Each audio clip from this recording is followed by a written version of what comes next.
میں تمام اساتذہ کرام کا دل کی گہرائیوں سے مشکور ہوں کہ جو اس مبارک محفل میں تشریف لائے۔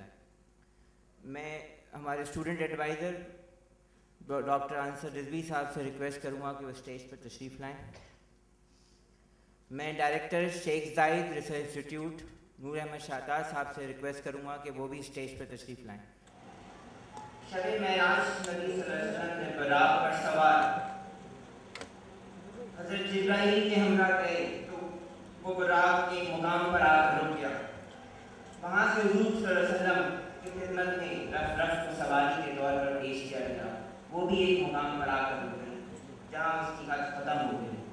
اب وہاں سے مقام کے سوا کچھ بھی نہ تھا، یعنی کتابوں میں کچھ مصنفوں نے لکھا ہے کہ اس مقام پر حضرت غوث اعظم رحمۃ اللہ علیہ کے روح مبارک کو معشوقی صورت میں پیش کیا گیا، اپنی گردن انہوں نے پیش کی اور سواری کی حیثیت سے آپ کو مقام خاص قرب کعبہ قوسین تک پہنچا دیا۔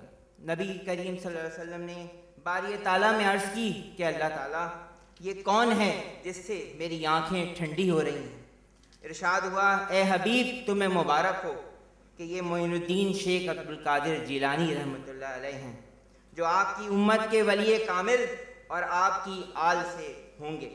اس وقت نبی کریم صلی اللہ علیہ وسلم نے شفقت سے فرمایا اے فرزند انجمن معین الدین، تو نے اپنی گردن میرے قدموں کے نیچے پیش کی، کل تو اللہ کے حکم سے کہے گا میری امت کے تمام اولیاء کرام اپنی گردنیں تیرے قدم کے نیچے پیش کریں گے، اور وہ نشان آپ کی پیدائش کے وقت آپ کی گردن پر موجود تھے۔ سبحان اللہ، وہاں کیا مرتبہ اے غوث ہے بالا تیرا، اونچے اونچوں کے سروں سے قدم اعلیٰ تیرا، سر بھلا کیا کوئی تیرا جانے کہ ہے کیسا، اولیاء ملتے ہیں آنکھیں وہ ہے تلوا تیرا۔ اب میں اپنی محفل کے پہلے مقرر جو کسی تعریف کے محتاج نہیں، ہمارے ملک پاکستان کے نامور مذہبی اسکالر اور اس جامعہ کراچی کی شان پروفیسر ڈاکٹر احمد قادری صاحب سے جو اس وقت شعبہ پولیٹیکل سائنس کے چیئرمین بھی ہیں، میں انہی اشعار کے ساتھ ان کو بلانا چاہوں گا کہ میں قادری ہوں فضل ہے رب قدیر کا، میں قادری ہوں فضل ہے رب قدیر کا، دامن ہے میرے ہاتھ میں پیران پیر کا۔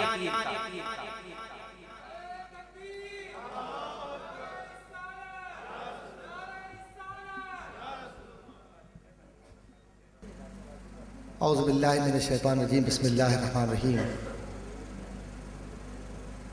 نحمدہ و نصلی علی رسولہ الکریم، اما بعد فقد قال اللہ تبارک و تعالی فی القرآن المجید مخبرا وآمرا ان اللہ و ملائکتہ یصلون علی النبی یا ایہا الذین آمنوا صلوا علیہ وسلموا تسلیما اللہم صلی علی سیدنا مولانا محمد وعلی آل سیدنا مولانا محمد وبارک وسلم صلی علیہ مولا یا صلی وسلم دائما ابدا علی حبیبک خیر الخلق کلہم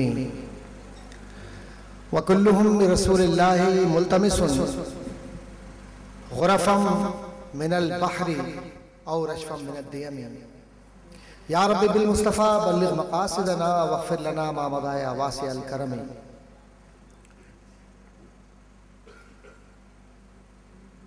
واجب الاحترام پروفیسر ڈاکٹر مجید اللہ قادری صاحب، پروفیسر ڈاکٹر انصر رضوی صاحب، بھائی انیس زیدی صاحب، اساتذہ کرام،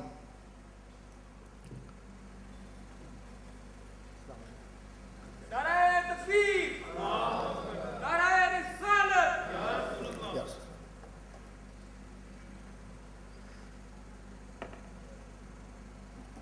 طلبہ و طالبات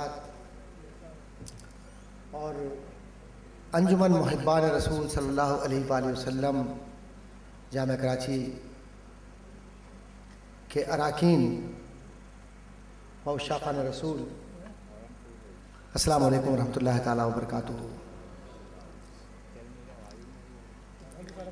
یہ احباب کی محبت ہے کہ ان کے حکم سے یہ مجھے موقع میسر آیا کہ میں بارگاہ غوثیت میں نذرانہ عقیدت و محبت پیش کر سکوں۔ حقیقت تو یہ ہے کہ یہ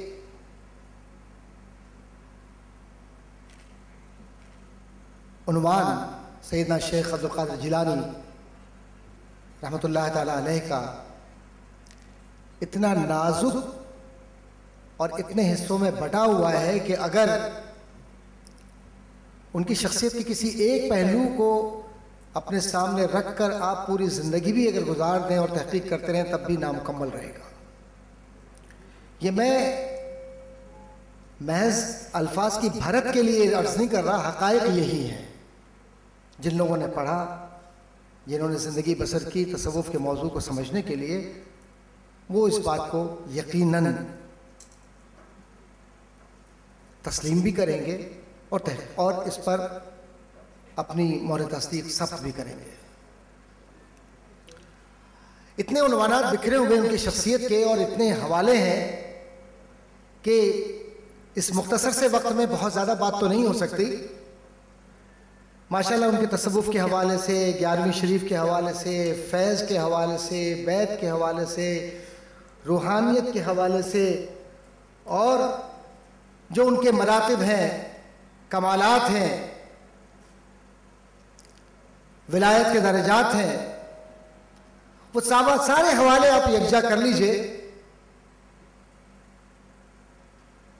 اور اکثر و بیشتر ہم وہ سارے حوالے پڑھتے بھی ہیں کتابوں میں، لیکن اس کے باوجود بھی میں یہ عرض کروں گا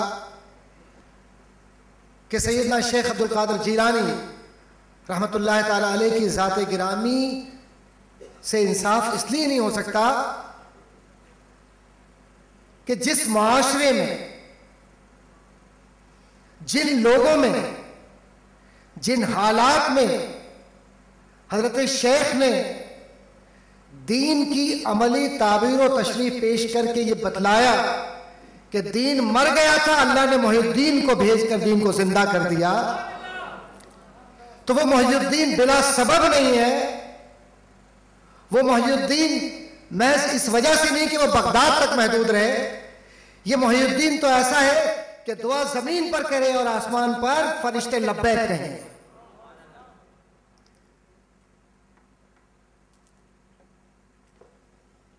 جس ذات کے حوالے سے میں اس معاشرے پر بات کرنے جا رہا ہوں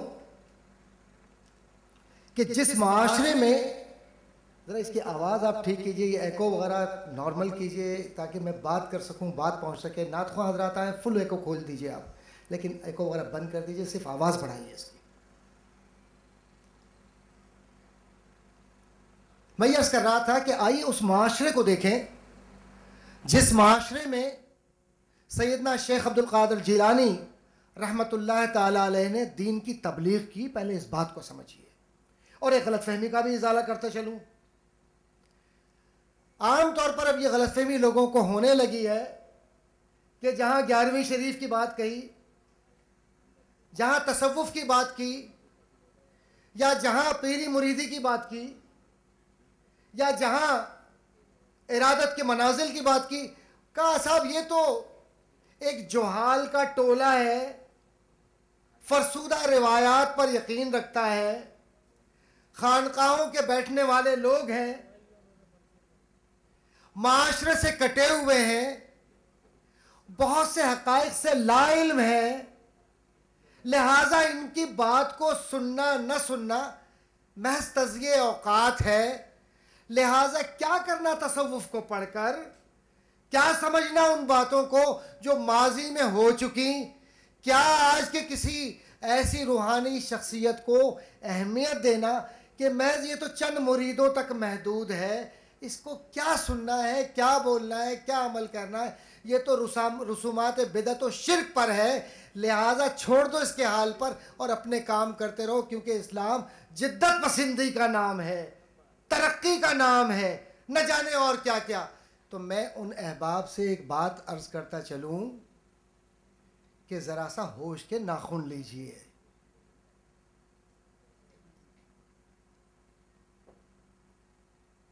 عقل کے ساتھ پہلے کتابوں کا مطالعہ کیجئے،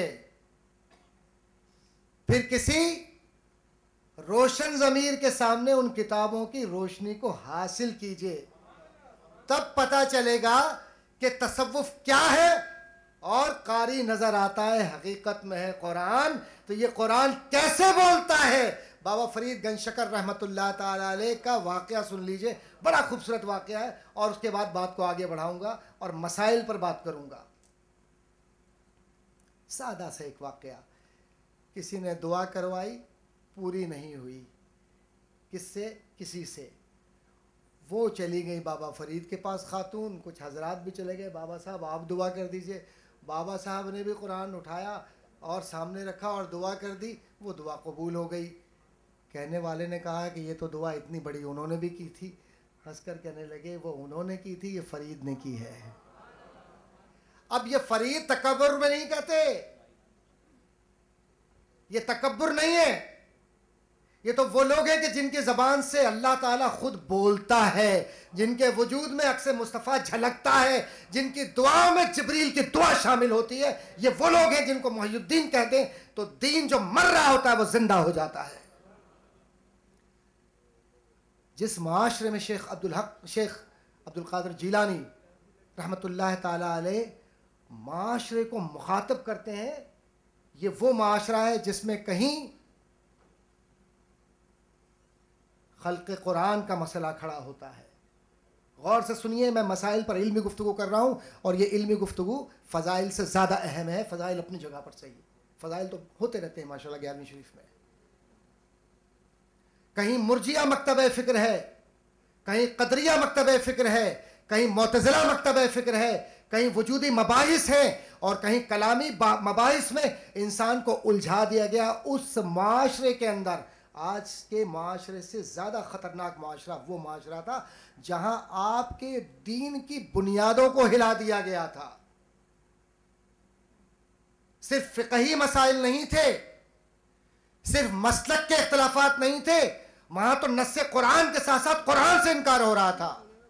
ایسے وقت میں جو لوگ دین کو زندہ رکھیں، جو معاشرے کی ترتیب اور تنظیم نو کی طرف اپنی مکمل توجہ رکھیں، اور جہاں مریدوں کی تربیت بھی ہو، اور جہاں مخالفین کا جواب بھی ہو، اور جہاں ایک وقت کی تقریر میں لاکھوں لوگ بیٹھ کر اثر و تجدید ایمان کر رہے ہوں، وہ عام آدمی نہیں ہو سکتا، کیونکہ اللہ تعالیٰ نے زمین پر نبوت کے بعد ان لوگوں کو وہ مراتب دیے ہیں کہ اگر قرآن کے بموجب قرآن جب پتھروں سے بنے ہوئے پہاڑ کو کہہ سکتا ہے کہ ان الصفا والمروہ من شعائر اللہ، کہ یہ اللہ کی نشانیاں ہیں، تو عبد القادر رحمۃ اللہ تعالی علیہ کا وہ جملہ جس میں آپ فرماتے ہیں کہ اولیاء کاملین زمین پر اللہ کے بولتے ہوئے احکامات کی تعبیرات ہیں، سو جو ان کے پیچھے چلتا ہے وہی قرآن کی تشریح و تعبیر کو سمجھ کر کل کے آنے والے وقتوں میں کامیابی حاصل کرتا ہے۔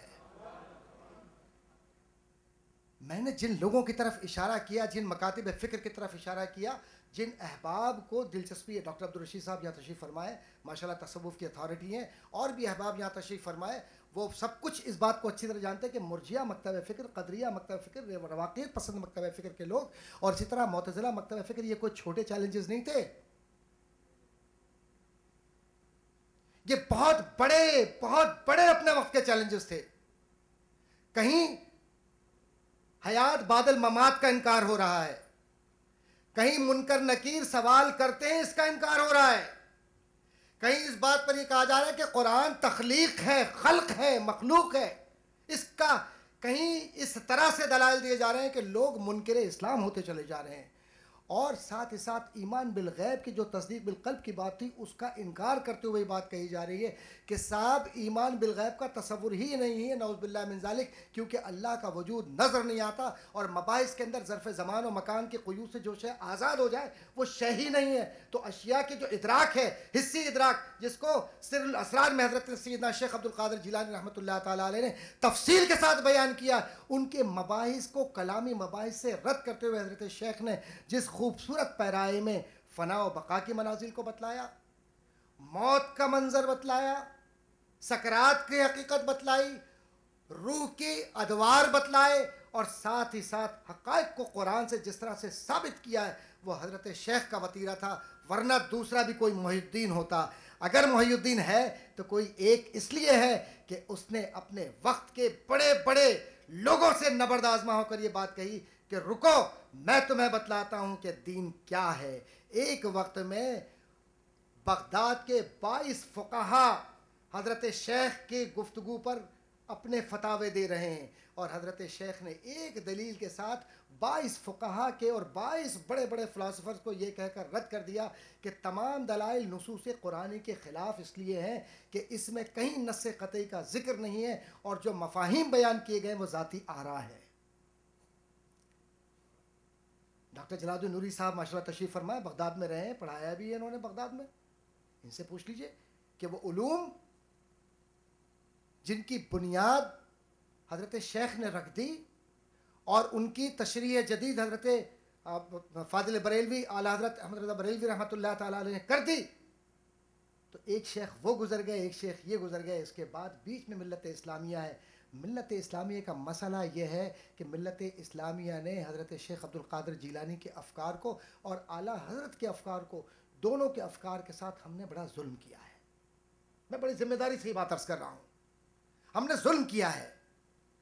ہم نے اعلیٰ حضرت کے افکار کو الحمدللہ ثم الحمدللہ ہم سنی ہیں، اور ہمیشہ مصطفیٰ جان رحمت اللہ کو سلام، ہم پیدائش میں بھی پڑھتے ہیں، مرنے کے بعد بھی پڑھتے ہیں۔ میں وہ سنی ہوں جمیل قادری، مرنے کے بعد میرا لاشا بھی پڑھے گا صلاۃ و سلام، ہمیں اس میں نہیں ہے۔ لیکن بھائی مصطفیٰ جان رحمت سے لاکھوں سلام سے نکل کر کچھ دیکھو تو صحیح کہ کس طریقے سے علماء اہل سنت نے دیا ہے، اسے پڑھے تو صحیح۔ کچھ باتیں حضرت شیخ کے حوالے سے میں آپ کے نظر کرنا چاہتا ہوں جو عام طور پر محافل میں نہیں آتی۔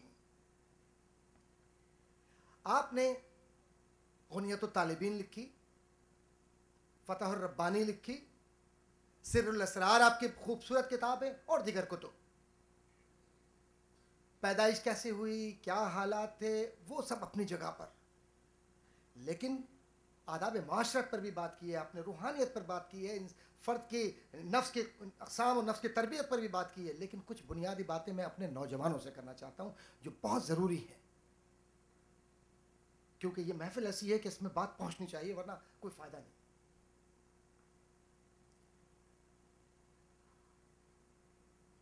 آج کی سائنس، آج کے لوگ، مائنڈ سائنس کے لوگ، سائیکالوجی کے لوگ بڑی بڑی ریسرچز کر رہے ہیں کہ انسان جب مرتا ہے تو اس کی کیفیت کیا ہوتی ہے، روح کیا ہے، فنا ہے، بقا ہے، یہ ہے، وہ ہے، فلاں۔ بڑا سادہ پیغام ہے حضرت شیخ عبد القادر جیلانی غوث اعظم رحمۃ اللہ تعالیٰ علیہ فرماتے ہیں موت کے بعد کے حالات پر، کیونکہ دلچسپی لوگوں کی ہوتی ہے اس لیے میں عرض کر رہا ہوں۔ فرماتے ہیں کہ مردہ اس شخص کو پہچانتا ہے جو اس کی زیارت کو آتا ہے، یہ حدیث سے بھی ثابت ہے۔ سب سے زیادہ پہچان جمعے کے دن سورج کے طلوع ہونے سے پہلے اور طلوع فجر کے بعد ہوتی ہے۔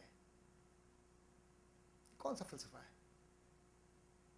یہ روح کا فلسفہ ہے جس کو بہت تفصیلی طور پر حضرت شیخ نے اپنی کتاب میں ذکر کیا۔ اس کی تفصیلات میں جاؤں گا کہ ہم جمعرات کو یا جمعے کو کیوں ایصال ثواب کرتے ہیں، تو حضرت شیخ فرماتے ہیں کہ ان دنوں میں یعنی جمعے کو اور جمعرات کو تمہارے وہ لوگ جو تم میں نہیں ہیں تمہارا انتظار کرتے ہیں کہ تم ایصال ثواب کرو تاکہ اس کے عوض وہ تمہیں دعا دے سکیں۔ تو یہ حضرت شیخ نے مرنے والے کے حق کو بھی بیان کیا اور زندوں کو بھی یہ بتلا دیا کہ کیسے وہ جانے والوں کی دعائیں لے سکتے ہیں۔ ایک معتزلہ مکتبہ فکر ہے جس سے حضرت شیخ نے بہت براہ راست مکالمہ کیا اور براہ راست بہت کچھ لکھا۔ معتزلہ اکثر و بیشتر حقائق کے منکر ہیں اور اہل سنت کے منکر ہیں۔ معتزلہ میں اپنے نوجوان لوگوں کو یہ بتلانا چاہتا ہوں کہ یہ وہ لوگ ہیں کہ جنہوں نے اسلامی دنیا میں عقائد کو بدلا ہے، اور یہ معتزلہ مختلف ناموں سے آتے ہیں، یہاں تک کہ بعض اوقات یہ اہل سنت بھی نام رکھ دیتے ہیں، اور یہ کوئی آج کا نئی بات نہیں، یہ پہلے بھی ہوتا رہا اور آج بھی ہو رہا ہے۔ حضرت شیخ نے عذاب قبر کا جواب دیتے ہوئے، یہ عذاب قبر کے منکر ہیں، ذہن میں رکھیے گا، کہتے ہیں عذاب قبر نہیں ہے کچھ بھی، فرماتے ہیں، حضرت شیخ فرماتے ہیں کہ یہ وہ لوگ ہیں جو کہتے ہیں کہ نہ عذاب قبر ہوگا، نہ منکر نکیر کے سوالات و جوابات ہوں گے، نہ معاملات قبر میں ہوتے ہیں، یہ سب تخیلاتی باتیں ہیں۔ حضرت شیخ نے فرمایا، کیا خوبصورت جملہ ہے آپ کی نظر، کہ اگر کسی کو یہ شک ہو کہ مرنے کے بعد قبر میں منکر نکیر نہیں آتے اور سوال و جواب نہیں ہوتے، تو عبد القادر یہ کہتا ہے کہ میرے ساتھ وہ شخص بیٹھ جائے، روحانیت اللہ کی طرف سے ہوگی، میں اسے دکھلا دوں گا۔ یہ اللہ والوں کی شان ہے۔ اور یہ عرض کرتا چلوں کہ حضرت شیخ کی گفتگو کو جب معتزلہ نے سنا تو معتزلہ کے بہت سے لوگ جنہوں نے حضرت شیخ کی کرامات دیکھی، ان میں سے ایک کرامت یہ بھی دیکھی کہ مرنے والا مر گیا اور کلمہ پڑھ رہا ہے، اور انہوں نے توبہ کر لی، اپنے عقیدے سے لوٹ آئے دین کی طرف۔ اور حضرت شیخ فرماتے ہیں کہ اہل سنت مانتے ہیں، میں حوالہ دے رہا ہوں، اہل سنت مانتے ہیں کہ اللہ اہل ایمان کو مضبوط بات پر قائم رکھتا ہے، دنیاوی زندگی میں بھی اور آخرت میں بھی، کیونکہ قرآن اسی پر ہمیں درس دیتا ہے کہ ہم یقین رکھیں بغیر دیکھے ہوئے، کیونکہ یقین اگر بغیر دیکھے ہوئے ہے تو اس پر اللہ تمہارے عمل کا گواہ ہے۔ اس کے بعد آپ نے بہت ہی خوبصورت متکلمانہ انداز میں ایک جواب دیا۔ دیکھو میرے نوجوانوں، تم سے مخاطب ہوں میں، اکثر تمہیں لوگ ورغلاتے ہیں۔ سوال یہ ہوا اس زمانے میں اور آج بھی ہوتا ہے، جو شخص مر گیا پانی میں ڈوب کر، اس سے کیا عذاب ہوگا، اس سے کیا سوال جواب ہوگا؟ جس نے خودکشی کر لی اس سے سوال جواب کیا ہوگا؟ جس کو چوپائے یا درندے کھا گئے اس سے کیا سوال جواب ہوگا؟ جس نے آگ کے اندر چھلانگ لگا دی یا آگ لگ گئی اور مر گیا، اس سے سوال جواب کا کیا تعلق؟ معتزلہ کہتے ہیں کچھ نہیں ہے، یہ سب بیکار ہے، اور اس کو مضبوط کیا اس زمانے میں۔ آپ نے حضرت شیخ عبد القادر جیلانی رحمۃ اللہ تعالیٰ نے جواب دیا۔ آپ نے فرمایا، لوگ مردوں کو قبروں میں دفن کرتے ہیں، اگر کسی مردے کے اجزاء پراگندہ ہو جائیں، غور سے اس کا جواب سن لیجئے حضرت شیخ کی لینگویج میں، اور چاہیے تو مجھ سے لے بھی لیجئے گا یہ حوالہ۔ لوگ مردوں کو قبروں میں دفن کرتے ہیں، اگر کسی مردے کے اجزاء پراگندہ ہو جائیں، یعنی یہ جو کیفیات میں نے بیان کی ہیں، تو اللہ تعالیٰ اس کی روح کو زمین پر بھیجتا ہے، اگر وہ عذاب کے لائق ہے تو روح کو عذاب دیا جاتا ہے، اور اگر وہ ثواب کے لائق ہے تو اس کی روح کو زمین پر راحت دی جاتی ہے، تاکہ اس کے اجزاء میں سے جو جز ہو اس کو بھی وہی راحت ملے۔ کیا جواب ہے حضرت شیخ کا؟ سبحان اللہ ہے۔ ایسی تو غوث اعظم نہیں کہتے نا، انہوں نے دیکھیے غوث اعظم، بعض لوگ کہتے ہیں غوث، یہ تو صاحب نام ہی غلط ہے، مددگار، معاون۔ تو پھر قرآن نے اگر انصار اللہ کا، اللہ کی مدد کرنے والا، اللہ کی مدد کرنے والا، نعوذ باللہ من ذالک، پھر وہ اس طرح بھی غلط ہو گئی۔ حل من ناصر کے اگر جملے اگر استعمال ہو رہے ہیں حضرت امام علی مقام کی طرف سے، نعوذ باللہ من ذالک، تو پھر وہ بھی بات غلط ہو گئی۔ نہیں، معنی مرادی یہاں پر یہ ہے کہ غوث سے مراد وہ ذات ہے کہ جو تمہارے ظاہری جسم کی بھی مدد کرتا ہے اور تمہاری باطن کی روح کی بھی پاکیزی کا ذمہ دار ہے، اسے غوث کہتے ہیں۔ اور اللہ نے ولی میں یہ تاثیر دی ہے، حدیث نظر کر رہا ہوں، کہ اگر یہ اللہ والے تمہارے لیے دعا کریں تو تمہاری تقدیر جو تقدیر مرتسم ہے وہ بدل کر اللہ تعالیٰ تمہارے حق میں وہ تقدیر کر دے۔ نگاہ ولی میں وہ تاثیر دیکھی، بدلتی ہزاروں کی تقدیر دیکھی۔ یقین تو کر لیں نا، تھوڑا سا مان تو لیں کہ ہاں ہے کچھ۔ ایسے ہی تو لاکھوں لوگ نبی کریم صلی اللہ علیہ وسلم کی غلامی میں، اہل بیت کی غلامی میں اولیاء کاملین کی غلامی میں نہیں گئے نا. فرماتے ہیں شفاعت کبریٰ پر عقائد کی بات کر رہا ہوں حضرت شیخ کے حوالے سے, بس مختصراً کچھ وقت اور لوں گا علامہ صاحب, کچھ وقت دوں گا, لیکن چونکہ عقائد کا معاملہ ہے اس لیے بات مکمل کر کے جاؤں گا. فرماتے ہیں کہ شفاعت کبریٰ پر ایمان واجب ہے. کیا ہے ایمان؟ اور اگر شفاعت کبریٰ کو کوئی نہیں مانتا تو وہ کیا ہوا؟ معاملہ گڑبڑ ہو گیا اس کا, ہم کوئی فتویٰ نہیں لگاتے. حضرت شیخ نے یہ فرمایا.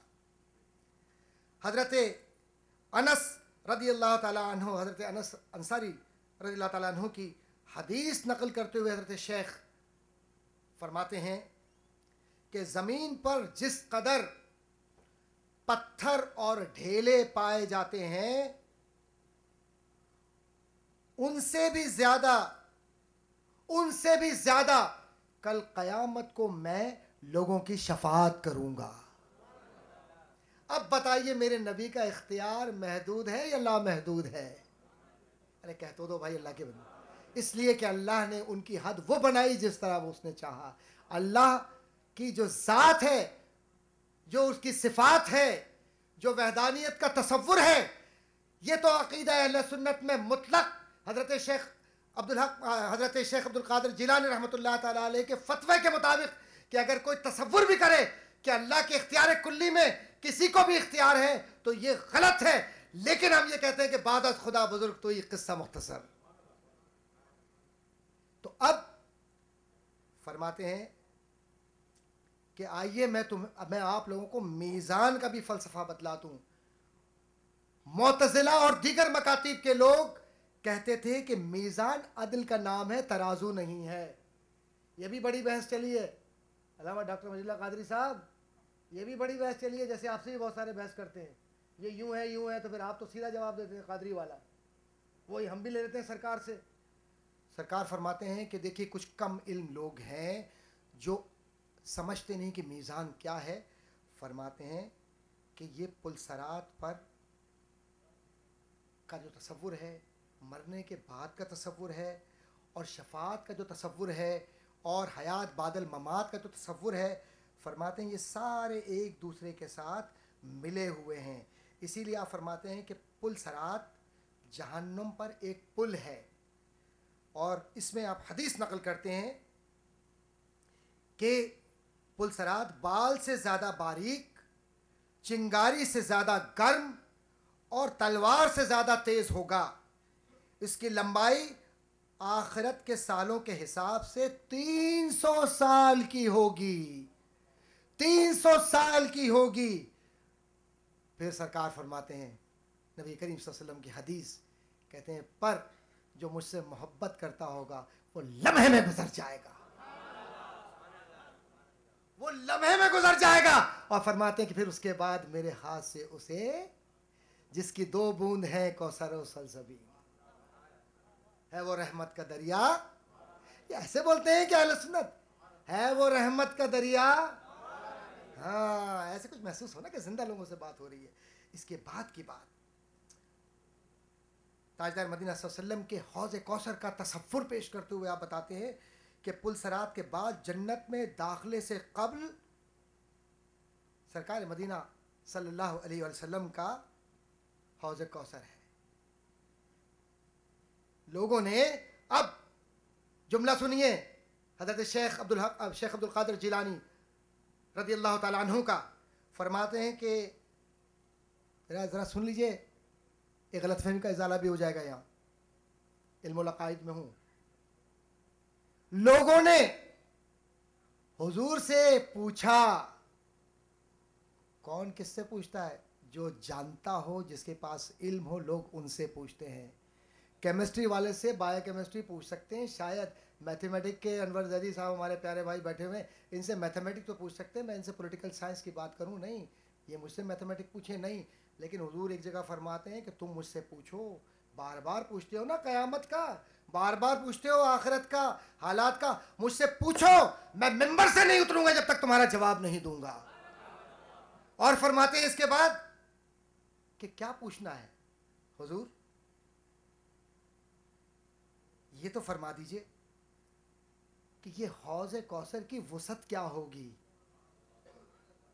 تو جس کو ملکیت دی، ملکیت سے پہلے اللہ نے بتلا دیا اے نبی یہ تو حوض کوثر ہے، ہم نے تو کائنات تمہیں دے دی، اور تمہارا عمل وما رمیت اذ رمیت ولکن اللہ رما کہہ کر یہ بتلا دیا کہ تمہارا کہا ہوا جنت میں ہوگا، تمہارا کہا ہوا جہنم میں ہوگا، ایمان تمہارے دروازے سے ہوگا، اور قبولیت تمہاری شفاعت کی اس وقت ہوگی جب تک تم آخری شخص کی شفاعت نہیں کرو گے، نہ تم سر اٹھاؤ گے نہ ہم رحمت کو روکیں گے.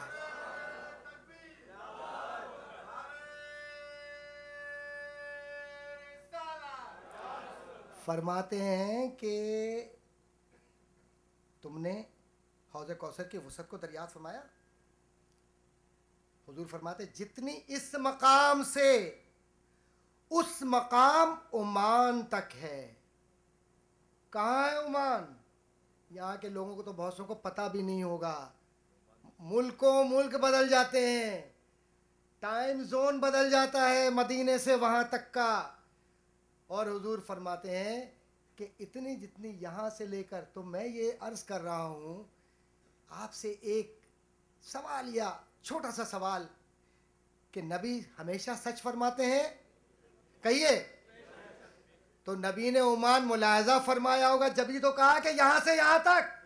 اگر نبی کا علم محدود ہوتا اس شے تک جو ظاہر میں ہو تو نبی کبھی نہ کہتے کہ غائب کا، کہ میں نے تو زمین پر بیٹھ کر آسمانوں پر فرشتوں کی تسبیح و تحلیل کو سنا بھی ہے اور فرشتوں کو طواف کرتے ہوئے دیکھا بھی ہے.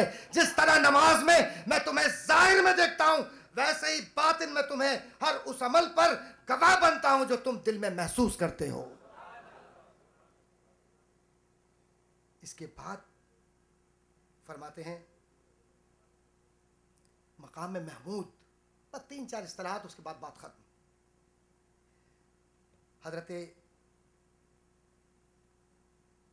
رسالت مآب صلی اللہ علیہ وسلم کی حدیث کو بیان کرتے ہوئے فرماتے ہیں کہ جتنی اس مقام سے عمان تک ہے یہ اس کی وسعت ہے. اس کا پانی دودھ سے زیادہ سفید اور شہد سے زیادہ میٹھا ہوگا. اس میں جنت کے 2 نالے آ کر ملتے ہیں، ایک چاندی کا اور دوسرا سونے کا ہے. اور حضرت نے ہر حدیث کی سند نقل کی ہے. کچھ احباب ایسے نا جو اسناد پر جاتے ہیں، جناب یہ موضوع ہے، یہ فلاں ہے، یہ فلاں ہے. میں ان تفصیلات میں نہیں جاؤں گا، احادیث کی اقسام میں اس میں بہت لمبی بات ہو جائے گی. میں یہ عرض کرتا چلوں، نبی کریم صلی اللہ علیہ وسلم فرماتے ہیں مقام دیکھیے میرے نبی کا. بعض اوقات ہمیں غلط فہمیاں ہو جاتی ہیں، ہم قرآنی الفاظ کے ظواہر پر جاتے ہیں، ترجمے پر جاتے ہیں. ترجمہ کرنے والے تو نعوذ باللہ من ذالک یہاں بھی کہہ دیتے ہیں کہ یا ایھا النبی فلا تطع الکافرین والمنافقین. ترجمہ کرتے ہوئے انگریزی کے اندر لکھتے ہیں کہ او پرافٹ محمد صلی اللہ علیہ وسلم ڈونٹ اوبے ڈسبلیورز اینڈ ہیپوکریٹ. نعوذ باللہ من ذالک. ہم تو تصور نہیں کر سکتے. اردو میں ترجمہ کرو تو یہ ترجمہ ہوتا ہے کہ اے نبی کافروں کی اور منافقوں کی اطاعت مت کیجیے. کیا ہمارا یہ عقیدہ ہو سکتا ہے؟ نعوذ باللہ من ذالک کبھی نہیں ہو سکتا. اس لیے ظاہر کی تراجم سے ذرا سا نکلیے. اعلیٰ حضرت جیسے ادب و احترام کے ساتھ ترجمہ کرتے ہیں اس کو پڑھیے بھی، بچوں کو بھی پڑھوائیے. مقام محمود کے متعلق، اپنے مرتبے کے متعلق نبی کریم صلی اللہ علیہ وسلم نے اس لیے بتلا دیا کہ حضور کریم صلی اللہ علیہ وسلم کا یہ فرمایا ہوا بقول شیخ عبد القادر جیلانی رحمۃ اللہ تعالیٰ علیہ یہ ہے کہ یہ اہل سنت کا عقیدہ ہے. آپ فرماتے ہیں کہ اللہ تعالیٰ نے اپنے نبی کو قیامت کے دن اپنے تمام انبیاء اور رسول سے بلندتر اپنے قریب عرش پر بٹھانے کا وعدہ کیا ہے. اور حدیث اس میں نقل کرتے ہوئے فرماتے ہیں کہ لوگوں، اللہ نے قیامت کے دن مجھ سے یہ وعدہ کیا کہ وہ مجھے مقام محمود پر بٹھائے گا یہاں تک کہ میں عرش کے قریب ہوں گا اور اللہ تعالیٰ جو فرما رہا ہوگا میں اسے محسوس کر رہا ہوں گا. اب یہاں کچھ لوگ یہ کہیں کہ وہ تو بازاروں میں ہماری طرح چلتے پھرتے تھے، کچھ لوگ کہیں کہ صاحب وہ تو اس طرح سے گفتگو. نعوذ باللہ من ذالک. میرے عزیزوں، میں کسی پر تنقید نہیں کر رہا، شاید ہم نے ترجمے سے کہیں ٹھوکر کھائی ہے. عربی زبان میں ایک ایک لفظ کے کئی معانی ہیں، کئی مفاہیم ہیں. محض ان کے کہہ دینے سے کہ یہ حدیث غلط ہے، وہ حدیث غلط نہیں ہوتی. اسناد پہلے پڑھیے اور فن حدیث کو دیکھیے. حدیث ایک الگ چیز ہے، اصول حدیث ایک دوسرا فن ہے. آپ حدیث کے تو شاید ماہر ہو جائیں، یہاں بیٹھے ہوئے علماء کرام اسلامک اسٹڈیز کے، لیکن فن حدیث کے آپ ماہر اس لیے نہیں ہو سکتے کہ اس میں فن درایت ہے، اور فن درایت کے لوگ چند ہوا کرتے ہیں، اور جب فن درایت کسی کو آ جائے تو اس میں فن اسماء الرجال ہوتا ہے. فن اسماء الرجال کے اندر کون ہے موضوع اور کون نہیں ہے، اس کا تعین آپ کا معاشرہ اس لیے نہیں کر سکتا کہ آپ تو اپنے تیسری پشت کا نام نہیں جانتے. آپ کیسے فیصلہ کریں گے یہ حدیث غلط ہے اور صحیح ہے؟ اس کا فیصلہ وہ کریں گے کہ جن کا نام شیخ عبدالحق محدث دہلوی ہے، شیخ عبد القادر جیلانی ہے، یا خواجہ معین الدین چشتی ہے. ان کو اللہ نے علم دیا تھا، فیصلہ وہ کریں گے. عام آدمی کھڑا ہو جائے کہتے کہ یہ حدیث غلط ہے، کیا حیثیت ہے تمہاری؟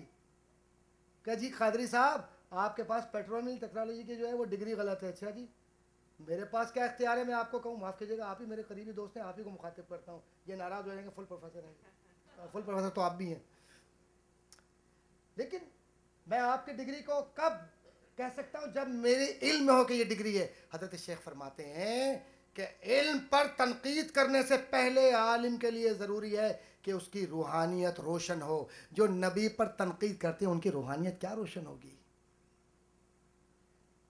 ارے نبی کے نام سے تو قلب میں اور قرآن میں روشنی آتی ہے. جب نبی سے نسبت کم ہو جائے تو روشنی کہاں سے آئے گی؟ اس لیے دلوں کو روشن کرنا ہو تو کئی بار یا نبی سلام علیکہ پڑھتے رہا کرو، الصلاۃ والسلام علیکہ یا سیدی یا رسول اللہ پڑھتے رہا کریں. فرماتے ہیں حساب کتاب سے 2 نکات اور اس کے بعد گفتگو ختم. حساب کتاب کے حوالے سے فرماتے ہیں کیونکہ معتزلہ منکر ہیں اور حضرت شیخ کے مخاطب معتزلہ ہے، وہ معاشرہ ہے. فرماتے ہیں کہ بے شک قرآن کی آیت کے ساتھ حوالہ دیتے ہیں، بے شک ہماری ہی طرف ان کی واپسی ہوگی اور ہماری ہی ذمے ان کا حساب ہے. اور اس کے بعد میزان پر گفتگو کرتے ہوئے معتزلہ کا جواب دیتے ہیں، مرجیہ کا جواب دیتے ہیں، اور جو اس زمانے کے اپنے آپ کو اہل دانش و بینش کہتے تھے کہ ہم عقل کی بنیاد پر بہت آگے ہیں. حضرت شیخ عبد القادر جیلانی رضی اللہ تعالیٰ عنہ جواب دیتے ہوئے فرماتے ہیں کیونکہ یہ لوگ یہ کہتے ہیں کہ میزان عدل ہے، یہ ترازو نہیں ہے. حضرت شیخ نے قرآن سے استدلال دیا اور فرماتے ہیں کہ یہ جو معتزلہ ہیں، مرجیہ ہیں اور دیگر لوگ جو ان کے ساتھ ہیں وہ اصل میں قرآن سے ناواقف ہیں. فرماتے ہیں تو جس کا تول بھاری وہ من مانے عیش میں ہوں گے. فی عیشت، عیشہ کا لفظ استعمال ہوا، کیا معنی ہے؟ معنی مرادی کیا ہے؟ تو جس کا تول بھاری. تو اگر میزان تول نہ ہوتی، قرآن نے خود کہا ہے کہ میزان کیا ہے؟ ترازو ہے، تو اس میں عدل کہاں آیا؟ تو جو عقل کی بنیاد پر معاشرے کو گمراہ کرتے ہیں وہ معنی مرادی بھی نہیں جانتے اور معنوی لغات کے اندر کہیں نہ کہیں غلطی کر رہے ہوتے ہیں جس سے معاشرہ بدل رہا ہوتا ہے. کہنے کا مقصد یہ ہے کہ آج کی دور میں اللہ تعالیٰ نے ہمیں یہ مواقع دیے کہ ہم علماء حق کے ان اقوال کو ان حقائق کے ساتھ سمجھنے کی کوشش کریں جو ان کی کتب میں موجود ہیں. حضرت شیخ کی کتاب غنیۃ الطالبین بہترین کتاب ہے. شریعت سیکھنی ہو، طریقت سیکھنی ہو، آپ پڑھیے. خدا گواہ ہے کہ آپ کے دل کی آواز محسوس ہوگی اور آپ کو ہر وہ سوال جو آپ کے ذہن میں جواب ملے گا. سر الاسرار بہترین کتاب ہے ان لوگوں کے لیے جو روحانی مدارج کو پوشیدگی کے ساتھ، علوم لدنی کے ساتھ ملا کر دیکھنا چاہتے ہیں. وہ سر الاسرار پڑھ لیں. فلاح فتح الربانی وہ بہترین مکالمات یا خطبات ہیں حضرت شیخ کے کہ جو پڑھ لے آج کے دور میں بھی میں یقین کے ساتھ کہہ سکتا ہوں کہ اللہ تعالیٰ چاہے گا تو وہ بہترین مبلغ بنے گا، مبلغہ بنے گی، اور یہاں بھی کامیاب ہوں گے، وہاں بھی کامیاب ہوں گے. تو عرض یہ ہے کہ آج کا جو دن حضرت شیخ عبد القادر جیلانی رحمۃ اللہ تعالیٰ علیہ کی محبت کے ساتھ ہم نے منایا، وہ اس کا پیغام ہے کہ ہم شریعت پر عمل کریں. کیونکہ حضرت شیخ نے کبھی نماز قضا نہیں کی، کبھی قرآن کی تلاوت کو قضا نہیں کیا، کبھی بھی حقوق العباد کو نظر انداز نہیں کیا. طلبہ کو اگر بٹھایا ہے تو جتنا وقت ہے طلبہ کا سوال و جواب کے ساتھ وہ تمام وقت ان کو دیا، اور اگر مریدین میں گئے ہیں تو کبھی چندہ وصول نہیں کیا، پیسے نہیں لیے، نہ تعویذ بیچے ہیں، نہ کسی کو برا کہا ہے، نہ کسی سے کہا کہ میں ولی کامل ہوں، میں آسمانوں پر اڑتا ہوں۔ حضرت شیخ تو یہ فرماتے تھے کہ اللہ نے مجھے زمین پر بھیجا ہے انسانیت کے لیے، لوگوں مجھ سے سیکھو کہ مجھ پر یہ ذمہ داری ہے، کل قیامت کے دن اگر یہ سوال ہوا تو عبد القادر جواب نہیں دے سکے گا، کیونکہ تم نے مجھ سے پوچھا نہیں۔ فردن فردن وہ سوال کرتے، فردن فردن وہ جواب دیتے، اور تحمل کا یہ عالم تھا کہ حضرت شیخ جب تک اپنے ہاتھ سے لوگوں کو، سامنے والوں کو کھانا نکال کر نہ دیتے، کوئی لقمہ زبان پر نہ رکھتے۔ سنت کی بولتی تعبیر ہیں عبد القادر جیلانی۔ تو یہ یوم جن لوگوں نے منایا، جن احباب نے اس کا آج انعقاد کیا، اللہ تبارک و تعالیٰ ان کے گھروں میں، آپ کے گھروں میں، وہ لوگ جو نہیں آ سکے ان کے گھروں میں اپنی روشنی، قرآن کی روشنی، شریعت کی روشنی، اور سب کے دلوں میں ایمان کی وہ روشنی اور حلاوت ہمارے قلوب کے اندر اس طرح سے دے کہ ہم یہاں پر بھی بحیثیت ایک مومن کے، غلامی رسول کا وہ جو تمغہ ہے وہ سجائے ہوئے ہوں، اور آخرت میں بھی سرکار کے شفاعت ہمیں نصیب ہو، اور زمین پر بھی، یہاں پر بھی، اور آخرت میں سرکار کے اور سیدنا شیخ عبد القادر جیلانی کی محبتوں کے اندر سرشار رہے۔ آمین۔ وآخر دعوانا ان الحمدللہ رب العالمین۔ ماشاء اللہ، سبحان اللہ۔ دوران تقریر پیر سید اعجاز علی نقوی صاحب ہمارے درمیان تشریف لائے۔ میں انہیں دل کی گہرائیوں سے خوش آمدید کہتا ہوں کہ اس نورانی محفل میں وہ ہمارے ساتھ موجود ہیں۔ کس گلستان کو نہیں فصل بہاری سے ریاض، چشتی کی سہروردی نقش بندی جتنے بھی سلاسل ہیں، کس گلستان کو نہیں فصل بہاری سے ریاض، کون سے سلسلے میں فیض نہ آیا تیرا، تو ہے وہ غوث کہ ہر غوث ہے شیدا تیرا، تو ہے وہ غیث کہ ہر غیث ہے پیاسا تیرا، مر کے بھی چین سے سوتا نہیں مارا تیرا، واہ کیا جود و کرم ہے، واہ کیا مرید اے غوث بالا تیرا۔ میں انہی اشعار کے ساتھ اپنی محفل کے اگلے ثناخواں جو ہمارے طالب علموں میں سے احمد رضا صاحب جو کہ اسٹیٹسٹکس ڈپارٹمنٹ کے ہیں، ان سے ملتمس ہوں کہ نعت مقبول صلی اللہ علیہ وسلم کے چند اشعار پیش کریں۔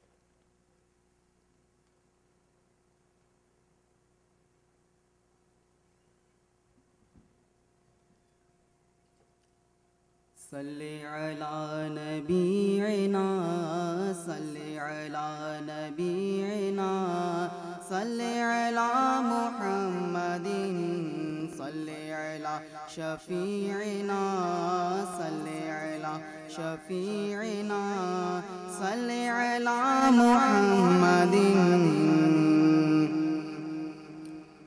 عرش حق ہے مسند رفعت رسول اللہ کی، عرش حق ہے مسند رفعت رسول اللہ کی، دیکھنی ہے حشر میں عزت رسول اللہ کی، دیکھنی ہے حشر میں عزت رسول اللہ کی۔ لا ورب العرش جس کو جو ملا ان سے ملا، لا ورب العرش جس کو جو ملا ان سے ملا، بٹتی ہے کونین میں نعمت رسول اللہ کی، بٹتی ہے کونین میں نعمت رسول اللہ کی۔ وہ جہنم میں گیا جو ان سے مستغنا ہوا، وہ جہنم میں گیا جو ان سے مستغنا ہوا، ہے خلیل اللہ کو حاجت رسول اللہ کی، ہے خلیل اللہ کو حاجت رسول اللہ کی۔ سورج الٹے پاؤں پلٹے چاند اشارے سے ہو چاک، سورج الٹے پاؤں پلٹے چاند اشارے سے ہو چاکن دے نجدی دیکھ لے قدرت رسول اللہ کی اندھ نجدی دیکھ لے قدرت رسول اللہ کی اہل سنت کا ہے بیڑا پار اصحاب حضور اہل سنت کا ہے بیڑا پار اصحاب حضور نجم ہے اور ناؤ ہے فطرت رسول اللہ کی نجم ہے اور ناؤ ہے فطرت رسول اللہ کی ہم بھکاری وہ کریم ان کا خدا ان سے فضول ہم بھکاری وہ کریم ان کا خدا ان سے فضول اور نہ کہنا ہے نہیں عادت رسول اللہ کی اور نہ کہنا ہے نہیں عادت رسول اللہ کی اے رضا خود صاحب قرآن ہے مداح حضور اے رضا خود صاحب قرآن ہے مداح حضور تجھ سے کب ممکن ہے پھر مدحت رسول اللہ کی تجھ سے کب ممکن ہے پھر مدحت رسول اللہ کی اے رضا خود صاحب قرآن ہے مداح حضور تجھ سے کب ممکن ہے پھر مدحت رسول اللہ کی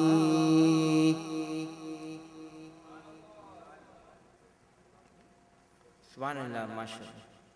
ہم ممبر سینڈیکیٹ جامعہ کراچی پروفیسر انیس زیدی صاحب کو بھی خوش آمدید کہتے ہیں اس محفل میں. میں اب اپنے محفل کے اگلے ثناخواں کو دعوت دوں گا محمد فیاض بھائی سے کہ وہ نعت مقبول صلی اللہ علیہ وسلم کے چند اشعار پیش کریں.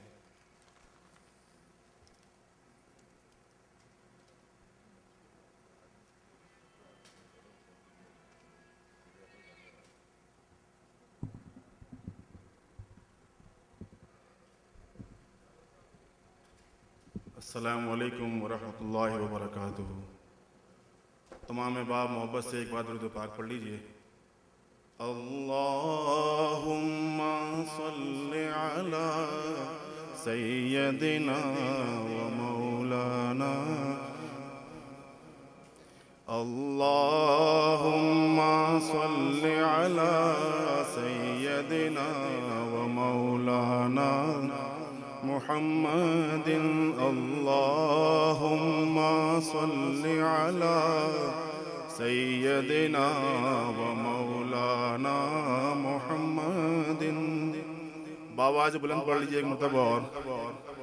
اللہم صل علی سیدنا و مولانا محمد وعلی